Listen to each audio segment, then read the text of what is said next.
జై శ్రీమన్నారాయణ. ఓం నమో గోవిందరాజ స్వామి దేవతాయ నమః. ఈరోజు మనం శ్రీ గోవిందరాజ స్వామి దేవాలయం, జగద్గిరిగుట్ట, కుత్బుల్లాపూర్ మండల్, మేడ్చల్ మల్కాజిగిరి, తెలంగాణ ప్రదేశ్లో విశ్వావసునామ సంవత్సర మే నెల యొక్క రాశి ఫలితాలు తెలుసుకోవడానికి ఈరోజు మనం ఇక్కడ సమావేశమయ్యాం. ముందుగా పరబ్రహ్మ స్వరూపమైన ప్రేక్షక మిత్రులందరికీ నమస్సుమాంజలి. నేను హరిపురి రఘువంశ స్వామి, గోవిందరాజస్వామి దేవస్థానం యొక్క ప్రధాన అర్చకులను. దేవాలయంలో మనం అన్ని శుభకార్యాలు, వివాహాది శుభకార్యాలు, గృహప్రవేశాలు, శాంతి పూజలు, ద్వాదశి రాశి యొక్క జన్మత నక్షత్ర దోష పరిహారాలు, శాంతి పూజలు, లక్ష్మీ యాగము, గణపతి యాగము, అనేక దివ్య ఆడంబరాలకు సంబంధించినటువంటి యాగాలు, హోమాలు, అన్ని కార్యక్రమాలు నిర్వహించడం జరుగుతుంది. మా ఫోన్ నంబర్ 8686658856, 9849102997. మీకు ఎటువంటి దోషాలు ఉన్నా, ఎటువంటి కష్టాలు ఉన్నా ఆ స్వామివారి యొక్క శ్రీదేవి భూదేవి సమేత గోవిందరాజస్వామి యొక్క అనుగ్రహంతో ప్రతి ఒక్క వాటికి పరిష్కారం తెలియజేయడం జరుగుతుంది. ముందుగా ద్వాదశ రాశుల్లో తెలుసుకునే ముందు విశ్వక్సేన ఆరాధన చేసుకుందాం.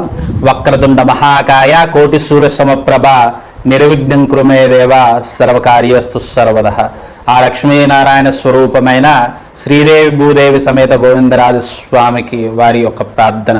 గురుముఖమనదిత్యుప్రాహ వేదం నక్షేష్యాం నరపతి పరక్లుప్తం శులకమాదత్కామ్యహాం శ్వశురమరవింద్యం రంగనాథస్య సాక్ష్యాస్ ద్విజకులదలకాంతం విష్ణుయత్తం నమామ్యహాం. ఓం శ్రీ లక్ష్మీనారాయణ పరబ్రహ్మాయ నమో నమః. ఈ ధనుస్సు రాశి వారికి మే నెల 1-2 వారాలు అశుభంగా గోచరిస్తూ ఉన్నాయి. కార్యహాని గోచరిస్తూ ఉన్నాయి. అనుకోని కష్టాలు కనబడుతూ ఉన్నాయి. అగ్ని ప్రమాదాలు చూడవలసి వస్తాయి. కార్యహాని చూడవలసి వస్తుంది. 3వ వారం చిన్నపాటి ఆరోగ్య సమస్యల నుంచి బయటపడి కోర్టు వ్యవహారాల్లో మొదలైనటువంటి వ్యవహారాలలో విజయాన్ని సాధిస్తారు. 4వ వారం అధిక ధనలాభాలు, వ్యాపారంలో సమృద్ధి కనిపిస్తూ ఉన్నాయి. ఈ ధనుస్సు రాశిలోని విద్యార్థులు మంచి ఉత్తీర్ణత సాధిస్తారు. కొద్దిపాటి ఒత్తిడులకు లోనవుతారు. తల్లిదండ్రుల యొక్క సలహాలు కానీ గురువుల యొక్క సలహాలు తీసుకొని ఆ ఒత్తిడిని జయించడం చాలా ఉత్తమోత్తమం. రాజకీయంలో రంగంలో ఉన్నవారు, వ్యాపార రంగంలో ఉన్నవారు అనుకోని విషయాల్లో తలదూర్చుకోవడం మంచిది కాదు. మీకు మంచి అనిపించిందే చెడు జరగవచ్చును. కాబట్టి 10 మందిలో మాట్లాడేటప్పుడు జాగ్రత్తగా మాట్లాడడం చాలా మంచిది. ఈ రాజకీయ రంగంలో ఉన్న వారికి మంచి పదవులను అధిరోహించగలుగుతారు. కానీ ఎంత త్వరగా పదవులు తెచ్చుకోగలుగుతారో అటువంటి సమయాలనే మీపై అంతే చెడు వ్యాప్తి చెందే అవకాశాలు చాలా కనబడుతూ ఉన్నాయి. కాబట్టి ఈ ధనుసు రాశి వారు చాలా జాగ్రత్తగా ఉండడం ముఖ్యం. చిరు వ్యాపారస్తులు లేదా వ్యాపార రంగంలో ఉన్నవారికి అనుకోని ధనలాభం కలుగుతుంది. ధనం రాగానే వ్యాపార విస్తీర్ణ ఆలోచన చేస్తారు. వ్యాపార విస్తీర్ణం చాలా మంచిదే. అయినప్పటికీ మే 1-2-3 వారాలు అటువంటి ఆలోచనలు కానీ వాటిపై పెట్టుబడులు పెట్టడం అంత ఉత్తమోత్తమం కాదు. 4వ వారం పెట్టడం ద్వారా మీకు కొద్దిగా అనుకూలంగా మారే అవకాశాలు ఉన్నాయి. చేనేత రంగం వారికి కొద్దిగా కష్టకాలం అని చెప్పుకోవచ్చును. అయినప్పటికీ పెట్టుబడులకు తగ్గట్టుగా డబ్బు వస్తుంది. వారు ఏదైతే పెడతారో అనగా 10 రూపాయలు పెడితే వారికి 10 రూపాయలు అదే విధంగా వస్తుంది. కానీ లాభాలు చూడలేకపోవచ్చు. రైతులు కొద్దిపాటి కష్టం పడవలసి వస్తుంది, చిరాకు పడవలసి వస్తుంది. అయినప్పటికీ వారికి మంచి లాభం చేకూరుతుంది. మొత్తం మీద ఈ ధనుస్సు రాశిలో ఉన్న ప్రతి రంగం వారు, విద్యార్థులు కావచ్చు, షేర్ మార్కెట్ రంగం వారు కావచ్చు, వ్యాపారస్తులు కావచ్చు, రాజకీయ రంగంలో ఉన్నవారు కావచ్చు, అందరూకి ముఖ్యంగా ఆరోగ్య సమస్యలు కనిపిస్తూ ఉన్నాయి. కాల సమస్యలు కావచ్చు, వెన్ను సమస్యలు అనగా నడుము సమస్యలు అధికంగా కనిపిస్తూ ఉన్నాయి. ఈ ధనుస్సు రాశిలో ఉన్న ప్రతి ఒక్కరూ అగ్నికి దూరంగా ఉండడం ఉత్తమోత్తమం. అగ్ని ప్రమాదాలు జరిగే అవకాశాలు చాలా ఉన్నాయి.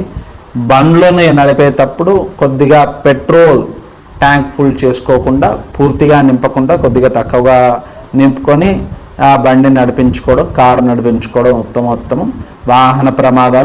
వాహన ప్రమాదంలో ముఖ్యంగా అగ్ని వల్ల సంభవించే వాహన ప్రమాదాలు అధికంగా కనిపిస్తూ ఉన్నాయి. చోర భయం కూడా చాలా అధికంగా కనిపిస్తూ ఉంది. ఈ వ్యాపారస్తులు ఎవరైతే ఉన్నారో వారికి దొంగల నుంచి వచ్చే సమస్యలు కూడా ఉండే అవకాశాలు ఉన్నాయి. కాబట్టి వారు ధనం దాచుకునే స్థలానికి కానీ, వారు ధనం పెట్టే స్థలానికి కానీ 10 మందికి చెప్పుకోకపోవడం మంచిది. అనగా నేను ఈ స్థలంలో డబ్బును దాచిపెడతాను, లేకపోతే ఇక్కడ నా ఆభరణాలు, బంగారము, గోల్డ్ లాంటిది పెట్టుకుంటానని చెప్పి తెలిసిన వారికి, తెలియని వారికి ఎవరికి చెప్పుకోకపోవడమే మంచిది.